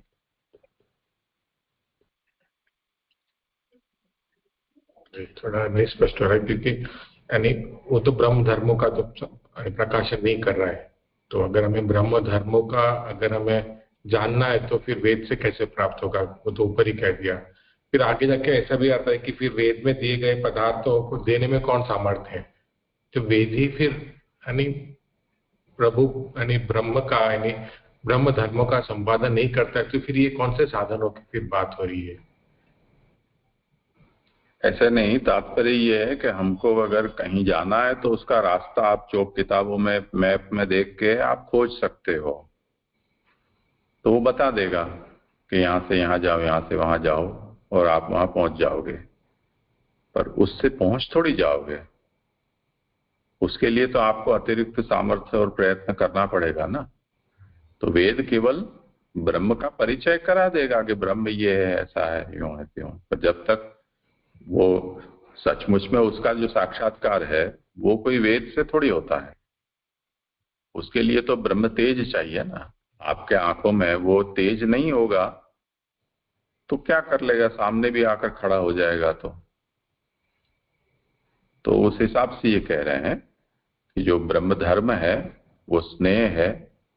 आगे भी महाप्रभु ने इसको कहा कि वो भगवान ने अपना जो स्नेह है वो प्रीतिस्तु भगवत धर्म, वो प्रीति है, वो भगवत धर्म है, और खंडशः भगवान ने उस प्रीति को सबको दिया है। तो अब वो भगवत धर्म रूप जो प्रीति है, स्नेह है, जिसको यहाँ भक्ति के रूप में कहा जा रहा है, उसकी अगर किसी को कामना है तो उसका प्रकाशन कैसे होगा? तो उसके लिए कोई कहे कि जब तक वो ब्रह्म वर्चस्व, ब्रह्म तेज हमारे भीतर जब तक प्रकट नहीं होगा तब तक हमारी वो योग्यता नहीं होगी कि हमारे सामने वो धर्म प्रकट हो। जैसे वो नायमात्मा प्रवचने न लभ्यो न मेधया न बहुना श्रुते न यमे वैशवृणुते ते न लभ्य, वो वेद कहता है उस प्रकार से। तो नायमात्मा प्रवचने न लभ्यो, तो प्रवचन किसका? यही तो है, वेदोपनिषद का ही तो है। तो न बहुना श्रुते न, तो सुनना क्या है? वेद को सुनने से भी नहीं होगा। तो जब तक वो वर्ण नहीं करता है तब तक वो प्राप्त नहीं हो सकता है। वो वर्ण के लिए यहाँ ऐसा समझ लो कि ब्रह्म वर्चस्व यहाँ कह रहे हैं। तो जो ये चाहता है कि मुझे, जिसके दिमाग में ऐसी भूसा भर गया है कि जब तक ब्रह्म वर्चस्व नहीं मिलेगा तब तक मैं इस योग्य नहीं हो पाऊंगा भक्ति के, यानी भगवान मुझे नहीं चाह पाएंगे या मैं भगवान को चाह नहीं पाऊंगा, ऐसा भूसा जिसके दिमाग में भरा है, तो वो ब्रह्म वर्चस्व की प्राप्ति के लिए ब्रह्मा जी के पीछे पड़ेगा कि लाओ मुझे ये। तो उसमें बुराई क्या है? ये बात है। जैसे कुमारिकाओं ने भगवान को ही तो पति पाने के लिए कात्यायनी का व्रत किया था, तो उसमें बुरा क्या है? ऐसा कोई दावा करता है तो हम क्या जवाब देंगे? भोगो, वहां क्या हुआ देख लो, ऐसा यहां भी होगा। उनको नहीं मिले भगवान, और जिन्होंने कोई व्रत नहीं किया उनका हरण कर करके और भगवान उनके पति हो गए। जी जी स्पष्ट हो। जी जी जी जी जी मेरा भी स्पष्ट हो गया। प्रणाम जी। हाँ जी जी, हाँ यही मैं कहना चाह रहा था, आपने स्पष्ट कर दिया जी। उसके लिए यहाँ उदाहरण भी दिया हुआ है कि घड़ा नेत्रों के बिना दिखाई नहीं देता। तो मुझे लगता है कि वही ब्रह्म का जो प्रकाशन है वेद से ही हम समझ सकते हैं। बाकी भजन तो इस तभी हमको समझ में आएगा कि परब्रह्म वासुदेव जो है वो श्री कृष्ण किस तरह से है। हाँ जी जी, मैं आगे लेता हूँ। दूसरा पैराग्राफ, पेज नंबर 79 पे दूसरा पैराग्राफ में दूसरी पंक्ति, प्रकाशक, मतलब दूसरे पैराग्राफ की दूसरी पंक्ति, प्रकाशक ब्रह्म वर्चस्व के होते हुए भी स्वतः जीवात्मा इंद्रियों के अभाव में उसका ज्ञान करने में असमर्थ है, इसलिए इंद्रियों की आवश्यकता है। जो इंद्रिय अब जैसे ब्रह्म वर्चस्व प्राप्त हो गया, जैसे अभी बताया कि आंख का अगर हमारे को नेत्र नहीं है तो अब तेज हमारे यानी प्रकाश हमको है तो भी हमको वो जो बोध होना है वो नहीं होगा। तो इसके लिए हमें इंद्रियों की आवश्यकता है। जो इंद्रियों वाला है वही भगवत शास्त्र में अधिकारी है, क्योंकि उस भगवत शास्त्र को समझने के लिए हमारे को जो हमारी ज्ञानेंद्रिय कर्मेंद्रिय वगैरह है उनकी आवश्यकता होगी। अतः इंद्रियों की कामना के लिए इंद्र की उपासना कही गई है। वे इंद्रियां स्वतः विद्यमान ज्ञान क्रिया रूप कार्य को जना सकती है, परंतु उन इंद्रियों में परमार्थ वस्तु बोधक स्वरूप का अभाव होने, ये अभाव लिखा है, अभाव समझना है, वस्तु बोधक स्वरूप का अभाव होने से अपेक्षित इंद्रियों से ये विद्यमान इंद्रियां भिन्न है। तो यहाँ पर हमको यह समझाया गया है कि जो इंद्रियों इस तरीके से जिसको अब इंद्रियों की कामना है, जैसे जैसे ने बताया कि अभी उसके भूसा भर गया कि भाई अब मेरे को ब्रह्मस्पति मतलब ब्रह्म तेज चाहिए, ब्रह्म वर्चस्व चाहिए, तो वो ब्रह्मस्पति की उपासना करेगा। यहाँ पर अगर उस किसी को ऐसा है कि नहीं मेरे को इंद्रिया चाहिए, अब वो तो फिर उसके लिए बताया गया कि आप इंद्र की उपासना करो। अब वो अभी हमको इंद्रिया तो प्राप्त है, ये इंद्रिया हमको अभी स्वतः विद्यमान है हमारे अंदर, पर वो ज्ञान और क्रिया रूपा है। जो हमारी कुछ ज्ञान रूपा है और क्रिया रूपा है, जो ज्ञानेंद्रिय और कर्मेंद्रिय इंद्रिया हमारे को है। उन इंद्रियों से हम जो है ना वो परमार्थ रूप जो प्रभु हैं, यानी कि जो साक्षात परब्रह्म प्रभु को समझना है या उनका बोध करना है, तो उसका अभाव होगा। वो हम उनसे इन इंद्रियों से जो हमारे को प्राप्त है उससे नहीं हो सकता है। उसके लिए हमको कुछ इंद्रियों की अपेक्षा है और वो विद्यमान इंद्रियों से भिन्न है। जो अभी आज वर्तमान में हमारे को जो प्राकृतिक इंद्रियां मिली हुई है, ज्ञानेंद्रिय और कर्मेंद्रिय, उससे वो अपेक्षित इंद्रियां भिन्न है जिनसे हमको परमार्थ वस्तु बोध होगा। इसको कोनु राजेंद्रियवान इस वाक्य से बताया है कि किस तरीके से हमको जो वस्तु बोध रूप अलग से इंद्रियों की आवश्यकता है। इंद्रियों का जो विद्यमान इंद्रियों से वो कार्य नहीं होगा। जिस तरह की इंद्रियों की अपेक्षा है उसके लिए इंद्रस्य वत्रम जग्नुष इंद्रियम वीर्यम इत्यादि श्रुतियों में वर्णन है। अन्यथा वृत्र का हनन और प्रजापति की शरण में जाना नहीं होता। अब जो इंद्र को भी जब वृत्र का हनन करना था तो वो ब्रह्मा जी की शरण में गए और वहां से उन्होंने वह अपना बल प्राप्त किया, जो उनको जो कार्य करना था, और उस कार्य का उन्होंने संपादन किया, वृत्रासुर का हनन रूप। इसलिए तो इसके लिए हमको इंद्रियों की अपेक्षा होती है। ये इससे हमको प्रमाण में श्रुति से समझ में आता है। इसलिए अलौकिक पदार्थ का ज्ञान कराने में सहायक इंद्रियों की प्राप्ति के लिए इंद्र की उपासना करनी चाहिए। इंद्र की उपासना से ही इंद्रिय प्राप्त होती है। तो अब चूंकि इंद्र ने वो उस तरीके की इंद्रियां प्राप्त करी है, तो उन इंद्र की हम अगर उपासना करेंगे तो हमको भी इस तरीके से परमार्थ वस्तु बोध रूपक जो इंद्रिया चाहिए वो हमको प्राप्त हो सकती है।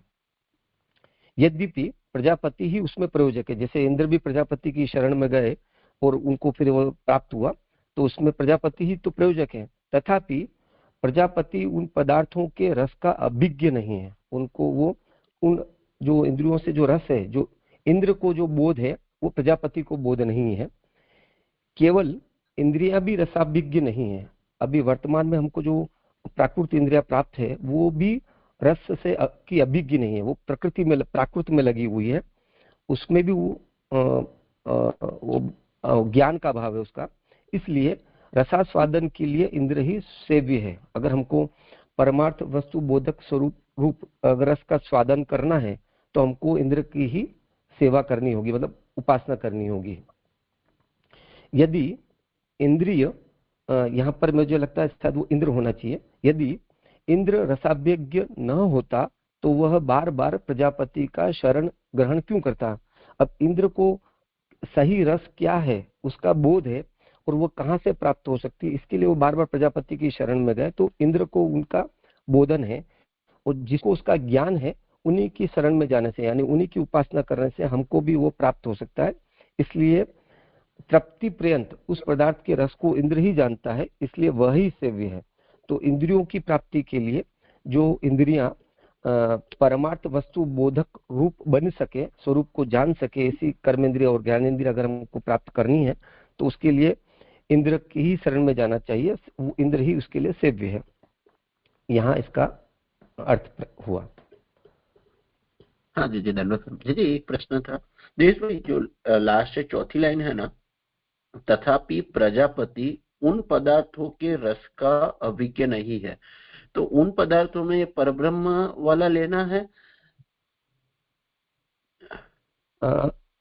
मतलब मैं ऐसा ले रहा हूँ कि जो इंद्रियों से हमको क्या प्राप्त करना, मतलब जो, और जैसे इंद्र को वृत्रासुर का उन्होंने हनन किया, तो क्योंकि इंद्र जो है वो इंद्र शासन का भोग कर रहे हैं। इंद्र जो है देवताओं के वो राजा हैं, और वो उसका वो जो भोग कर रहे हैं, तो उस भोग में बाधा हो रही थी उनको, तो उनको ये समझ आता है कि ये कहाँ से होगा। और जो प्रजापति हैं उनमें वो रस की इच्छा नहीं है, तो वो रस के बारे में उनमें अभाव है, ज्ञान नहीं है। वो परमार्थ वस्तु बोधक रूप नहीं, वो तो परमार्थ वस्तु बोध रूप तो उनको तो ही है, प्रजापति को तो उसका तो ज्ञान नहीं, ऊपर से जो चल रही ना बात, इसलिए अलौकिक पदार्थ का ज्ञान कराने में सहायक इंद्रियों की प्राप्ति के लिए इंद्र की उपासना करनी चाहिए। तो अलौकिक पदार्थ की बात चल रही है कि उन पदार्थ में मतलब दूसरा लेना है, वो थोड़ा कंफ्यूजन था। नहीं, अपने लिए सुबह अलौकिक पदार्थ वही है। जी जी जी। इंद्रियों वाला है वही भगवत शास्त्र में अधिकारी है, अतः इंद्रियों की कामना वाले के लिए इंद्र की उपासना कही गई है।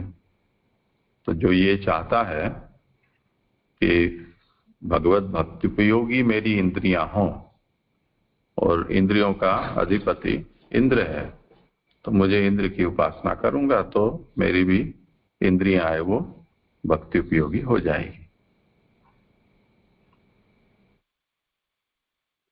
जी जी नहीं जी, खाली कंफ्यूजन इतना रहा कि इसमें ऐसा कह रहे हैं कि प्रजापति उन पदार्थों मतलब अलौकिक पदार्थ के रस के अभिज्ञ नहीं है, केवल इंद्रिय भी। और पीछे ऐसा आया कि इंद्रिय मतलब इंद्रिय की जगह अगर इंद्र ले तो इंद्र रसाभिज्ञ न होता तो बार बार प्रजापति की शरण क्यों ग्रहण करता। मतलब अगर इंद्र रसाभिज्ञ है तो प्रजापति की बार बार शरण क्यों लेता। और आगे ऐसा है कि प्रजापति उन पदार्थों के रस के अभिज्ञ नहीं है।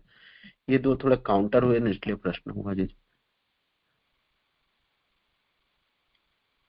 लास्ट 3-4 लाइन में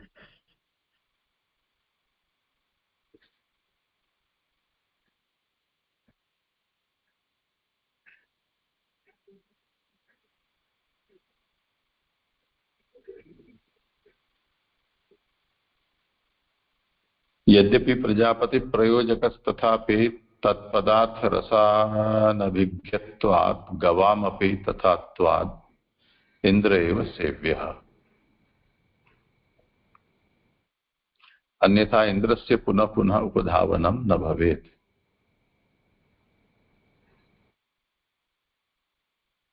यानी कहना क्या चाह रहे हैं, यही बात है कि ये वृत्रासुर के प्रसंग में ये पूरी बात हुई थी ना कि इंद्र तो स्वयं समर्थ था, फिर भी उसको दधीचि के अस्थि से वज्र बनाने के लिए उनकी प्रार्थना करनी पड़ी थी और हाय हत्या मच गई थी इंद्र की भी। तो इंद्र क्यों बार बार प्रजापति के पास जाता। कहना क्या चाह रहे हैं कि ब्रह्मवर्चस की जो कामना के लिए जो तुमने कहा कि ब्रह्मा के पास जाएंगे ब्रह्मवर्चस मिल जाएगा, अब किसी को ये है कि भक्ति उपयोगी इंद्रियां सिद्ध हो, उसके लिए अब मैं इंद्र की उपासना करूं, तो कोई ये कहेगा कि इंद्र तो खुद प्रजापति के यहाँ चक्कर काट रहा है, तो उससे तुम्हारा क्या स्वार्थ सिद्ध होगा। तो उसके लिए ये बता रहे हैं, जैसे पुराणों में ये प्रसंग प्रसिद्ध है कि इंद्र ने प्रजापति से वृत्र के लिए जो अस्त्र है उसकी कामना की और उन्होंने उसका उपाय बताया ऐसे। तो इस तरह से प्रजापति है वो इंद्र से सीनियर है, समर्थ है, तो उसी से हो जाएगा, इंद्र का आश्रय करने की क्या आवश्यकता है। तो उसमें ये प्रतिकूल उदाहरण देते हैं कि अगर ऐसा नहीं होता तो इंद्र को बार बार प्रजापति का आश्रय नहीं करना पड़ता, पर उसने किया, इससे ऐसा सिद्ध होता है कि इंद्र के बजाय प्रजापति ज्यादा समर्थ है। तो इसलिए यहाँ ये कहते हैं कि जब तक संतोष नहीं हो जाता है तब तक जो उसका जो रस है, उस रस का जानकार तो इंद्र ही है। तो इंद्रियों के रस को जानने का जो सामर्थ्य है, वो उपाय बताना ये अलग बात है। जैसे वेद के लिए ये कहा कि वेद आपको एड्रेस दे देगा ब्रह्म का, और ब्रह्म की प्राप्ति वेद नहीं करा सकता है। उस तरह से यदि कोई किसी को उपाय बता देता है, एतावता ये सिद्ध नहीं होता है कि वो उसके रस का अभिज्ञ भी है। इसलिए यहाँ प्रजापति से काम नहीं चलेगा, पर आपको इंद्र का ही आश्रय करना पड़ेगा। हाँ जी जी, हाँ अच्छी तरह से स्पष्ट हो। जी प्रणाम। जी जी, स्पष्ट हुआ। आगे लेता हूं मैं। देव, ऋषि और पितृ ऋण से मुक्त होने के लिए अथवा सहायता के लिए पुत्राधिक्य की अपेक्षा होती है, अन्यथा भगवान के भजन में निश्चिंतता नहीं होती। अब भगवान के भजन में निश्चिंतता लाने के लिए अब ये मन में आया कि अब मुझे पुत्र आदि की अपेक्षा है, और उसके कारण मैं अपने जो 3 ऋण है, देव ऋण, ऋषि ऋण और पितृ ऋण, उससे भी सहायक होगा, तो उससे मैं भी मेरी वो ऋण से भी मैं मुक्त हो पाऊंगा। उनमें भी अपने आप होने वाली संतान अपनी अपेक्षित बात का पालन नहीं करती, इसलिए अपना अभिष्ट जिससे हो सके ऐसी संतान प्राप्ति के लिए मरीचि आदि प्रजापति की उपासना करनी चाहिए, क्योंकि मरीचि आदि ने ब्रह्मा जी की आज्ञा अनुसार कार्य किया था। सृष्टि रचना के समय मरीचि आदि ब्रह्मा जी के पुत्र है, और जैसे ब्रह्मा जी ने उनको आज्ञा करी, उस तरीके का ब्रह्मा जी की आज्ञा का पालन उनके पुत्र ने किया। तो यहाँ पर मरीचि वगैरह की हमको उपासना करने से आज्ञाकारी पुत्र की प्राप्ति होगी, इसलिए उनकी उपासना से आज्ञाकारी पुत्र की प्राप्ति होती है, यहाँ बताया। तो ये श्लोक संख्या जो प्रथम है वहां तक का ये हुआ। अब यहाँ इससे आगे लेता हूं मैं। इस समय यानी कि अब इससे आगे आगे जैसे क्रम बढ़ता जा रहा है कि अब हमको पहले ब्रह्म वर्चस्व हो गया, वैसी इंद्रिया प्राप्त हो गई, अब हमको पुत्र भी प्राप्त हो गया, तब हमको भगवान के भजन में लक्ष्मी रूप संपत्ति की अपेक्षा रहती है। वह लक्ष्मी ही भगवान निष्ठ है, उसी का विनियोग भगवान के लिए किया जा सकता है। अब जो हमको जो भगवान के भजन में हमको जो लक्ष्मी रूप संपत्ति है उसकी आवश्यकता है, ये सब बल आ गया अब हमारे में। अब हमको पदार्थ की आवश्यकता है, लक्ष्मी की आवश्यकता है। वह लक्ष्मी जो है, अब लक्ष्मी का बताया कि वह लक्ष्मी जो है वो भगवान निष्ठ है। वो कैसे भगवान निष्ठ है उसका आगे बता रहे हैं। अन्य संपत्ति को भगवान स्वीकार नहीं करते, इसलिए सेवा में उपयोग में आने वाली संपत्ति की इच्छा रखने वाले को माया का ही भजन करना चाहिए। तो प्रभु जो है वो लक्ष्मी जो भगवान निष्ठ है, उन्हीं वो ही लक्ष्मी का प्रभु यानी कि प्रभु ग्रहण करते हैं सेवा में, अन्य कोई संपत्ति का प्रभु स्वीकार नहीं करते। इसलिए हमको, अगर हमको ऐसी इच्छा है लक्ष्मी की, तो हमको माया का भजन करना चाहिए। माया एक तो व्यामोहिका है और एक जगत की कारण रूपा है। एक तो जो व्यामोहिका माया जो आच्छादन और अन्यथा प्रतीति हमको कराती है, और एक जगत की कारण रूपा जो प्रकृति में जो हमने शोभ प्रकट करने से जो सतरजतम गुणों में जो क्षोभ होता है, फिर वहां से प्रकृति का सृजन कार्य होता है, तो वहां माया एक कारण रूपा है। उन दोनों की तो उपासना नहीं करनी चाहिए, क्योंकि उस माया को अन्य अधिकार सौंप रखा है। अतः यानी कि अब ये जो 2 माया है, एक व्यामोहिका और जगत की कारण रूपा जो माया, क्योंकि माया का सेवा भजन करने का कहा गया, तो यहाँ पर इन 2 माया का ग्रहण नहीं करना है, क्योंकि उनको प्रभु ने कोई अन्य कार्य सौंप रखा है। व्यामोहन का कार्य सौंप रखा है और दूसरी माया को जगत के कारण रूप का कार्य सौंप रखा है। अतः जो देवता रूप सात्विकी माया है उसकी उपासना करें। जो ऐसी माया जो सात्विकी माया है, देवता रूप है, उनकी हमको उपासना करनी होगी, अगर ये हमारे में इच्छा है तो।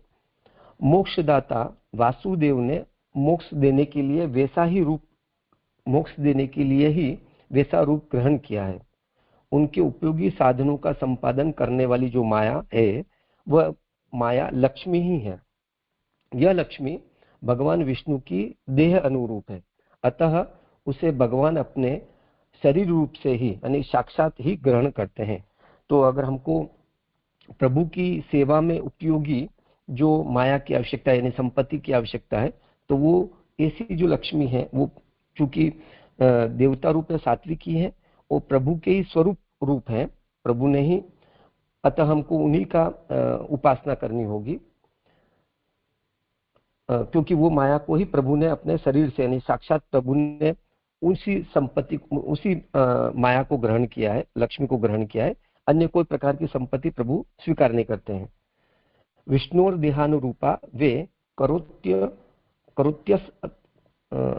करोत्यस मनस्तनुम, इस वाक्य से भगवान की भार्या रूप से जिसने माया रूप को ग्रहण किया है उस माया की उपासना करनी चाहिए। तो यह हमको ये वाक्य से उसका प्रमाण बताया गया कि जो माया है वो प्रभु की भार्या रूप है और उनकी हमको उपासना करनी होगी। अगर ये आप इच्छा है तो भगवान ने लक्ष्मी को आज्ञा दी कि तुम मेरे साथ आओ, इसलिए लक्ष्मी को माया कहा जाता है। मया सह याहिति माया, इसमें निम्नलिखित वाक्य भी प्रमाण है। तो प्रभु ने लक्ष्मी को कहा कि आप तुम मेरे साथ आओ और लक्ष्मी की व्युत्पत्ति बताई, कैसे माया शब्द जो लक्ष्मी का बना है, मया सह याहिति माया। और उसके आगे भी प्रमाण वाक्य बताया कि इत्थम विचिन्त्य परमः सतु वासुदेव नामा बभुव निज कारण मुक्तिदाता तस्य अज्ञेव नियतात् रमापि रूपम वव्रे द्वितीयमिव यत् प्रवदन्ति मायाम। ऐसा विचार करके परब्रह्म वासुदेव जिनका नाम है, जिनका परब्रह्म वासुदेव जिनका नाम है, ज्ञान ही जिसका कारण है, उस मुक्ति के देने वाले हैं। यानी कि जो प्रभु हैं भगवान वासुदेव वो कैसे हैं, जो जिनका हमको ज्ञान कारण है, यानी जिस ज्ञान से हमको मुक्ति प्राप्त होती है उसके वो कारण रूप है, ऐसे वसुदेव हैं। उन्हीं की आज्ञा से ही उनके लिए नियत रमा यानी लक्ष्मी ने भी रूप का वर्ण किया। तो जो लक्ष्मी है, रमा है, उन्होंने लक्ष्मी रूप का वर्ण उन प्रभु परब्रह्म वसुदेव की आज्ञा से ही ये रूप को वर्ण किया है। वह भगवान का ही दूसरा रूप है जिसे माया कहते हैं। तो जो लक्ष्मी है वह भगवान का ही दूसरा रूप है। जो मूल श्लोक में जो माया की यहाँ पर उपासना कही गई है तो वो ये माया है। अतएव तू शब्द से मोहिका और जगत कारणभूता माया का ग्रहण नहीं करना। तो जो लक्ष्मी रूपा प्रभु की जो सात्विक माया है उसका ग्रहण करना है, और जो मोहिका और जगत कारणभूत माया है वहां उसका ग्रहण नहीं करना। जो माया की उपासना की जो बात कही गई संपत्ति के लिए, उसके लिए।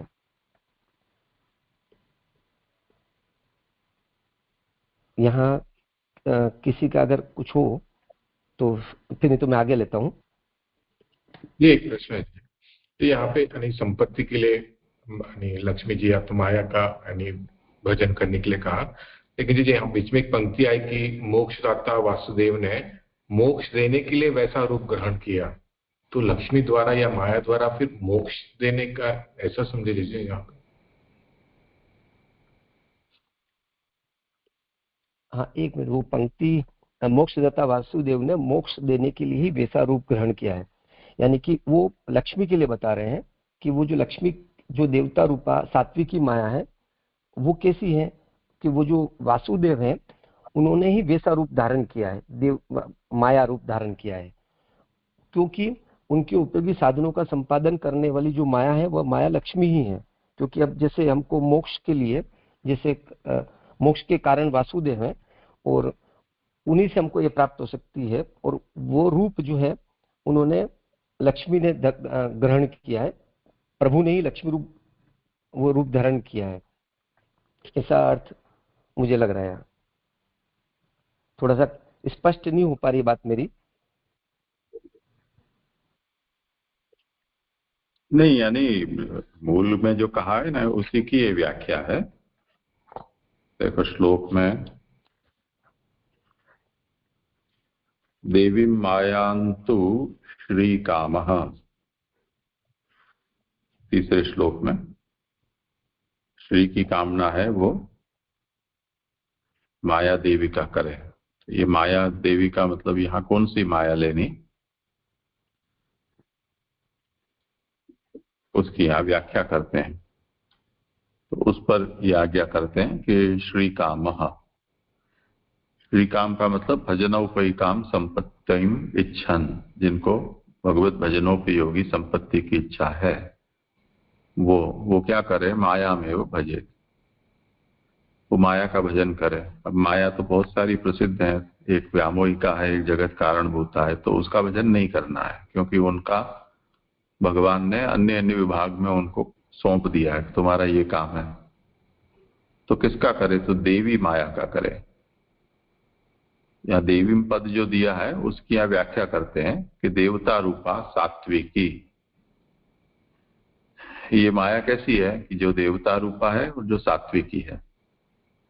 और वो फिर कैसी है कि मोक्ष धातु वासुदेवस्य, ये मोक्षदाता जो वासुदेव हैं, जिन्होंने मोक्ष दानार्थमेव तादृशम रूपम गृहीतवतः, जो वासुदेव ने मोक्ष दान के लिए ही ऐसे रूप को धारण किया है।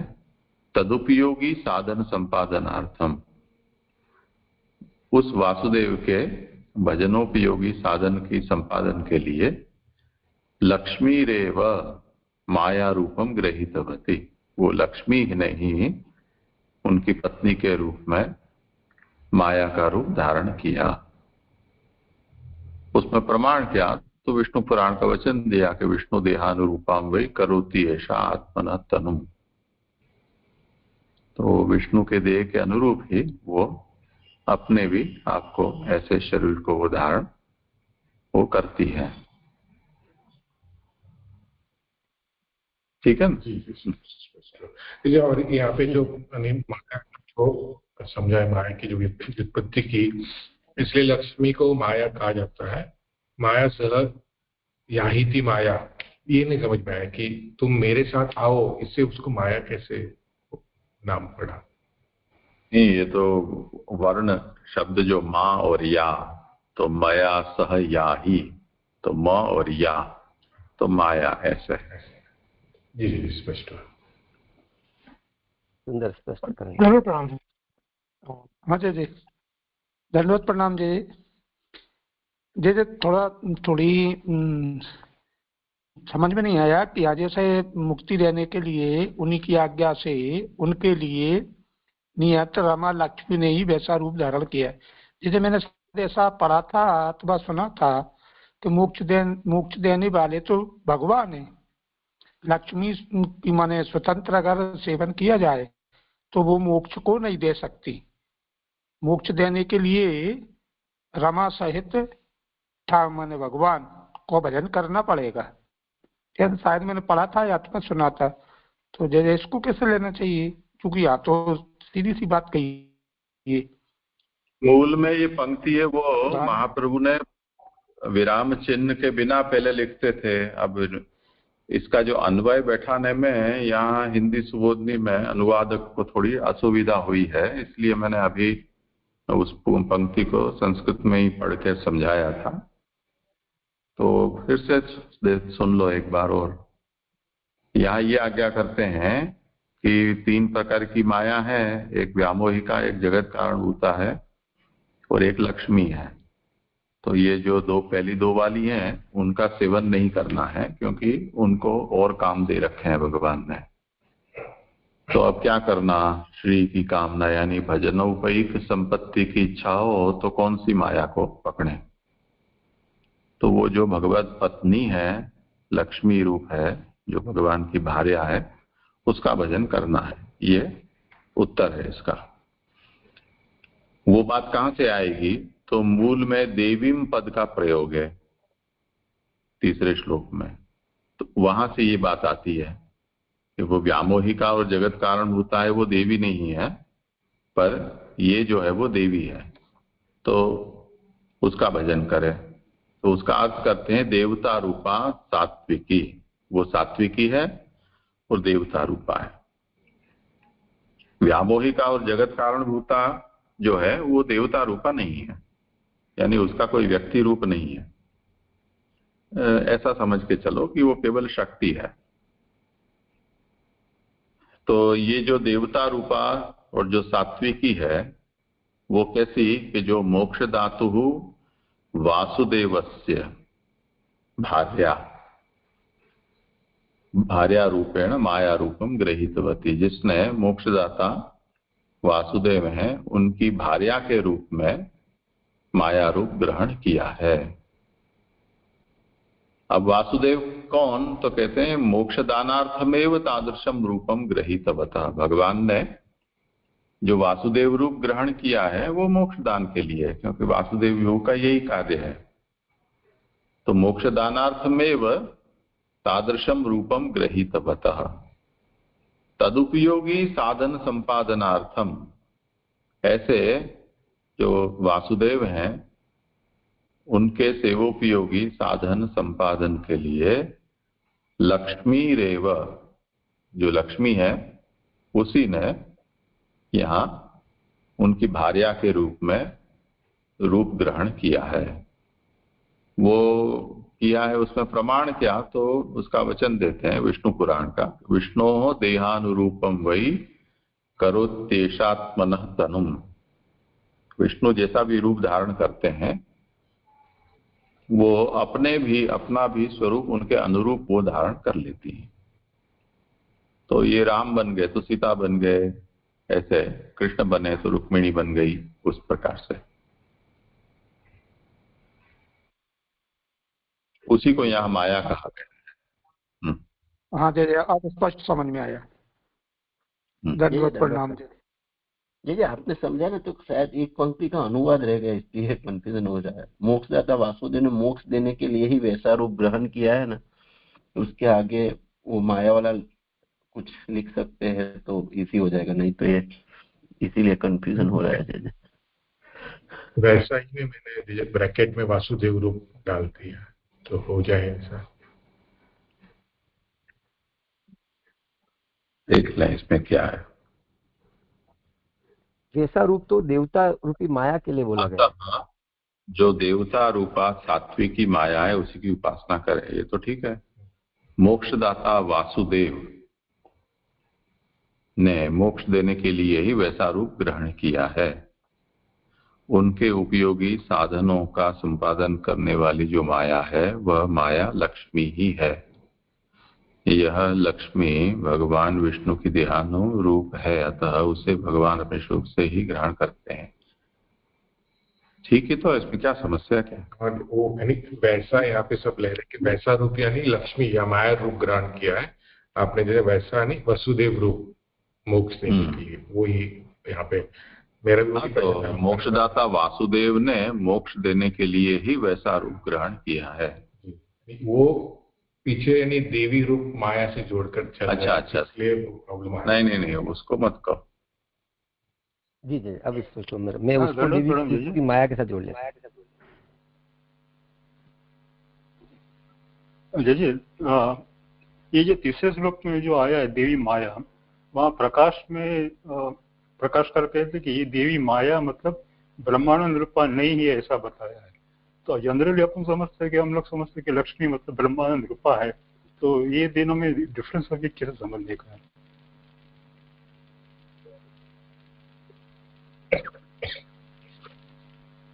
या मैं कुछ समझा नहीं। यहाँ तो कोई प्रकाश, यहाँ प्रकाश है नहीं। आप स्पीकर बंद करके तीसरे श्लोक में ये। हाँ पहले स्पीकर बंद कर दें आप।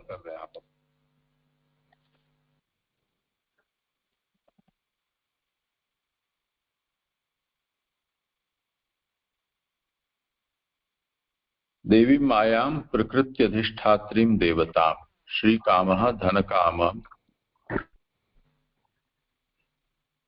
देवीमित्यनेन ब्रह्मानंद। अपना स्पीकर बंद कर दो महेंद्र भाई।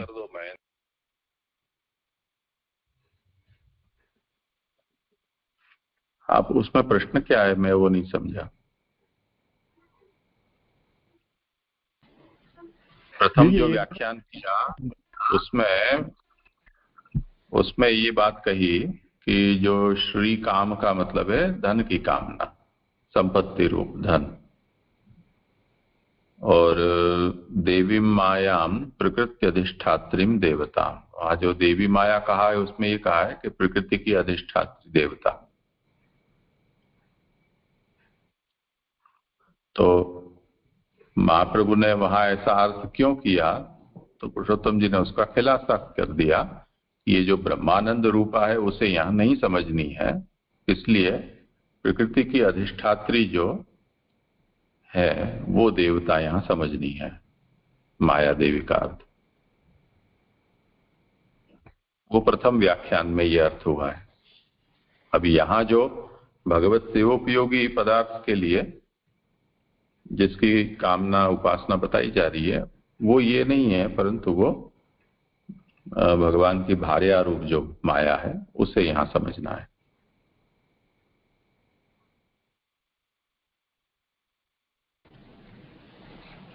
पर जी लक्ष्मी मतलब ब्रह्मांड रूपा नहीं हो गए?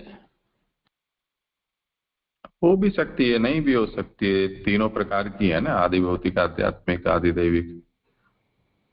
अच्छा जी जी सर, समझ में आया जी जी। प्रणाम जी। आगे लेता हूँ। अब आगे क्या? अच्छा जी, अब तो कल ही। हाँ जी जी जी जी।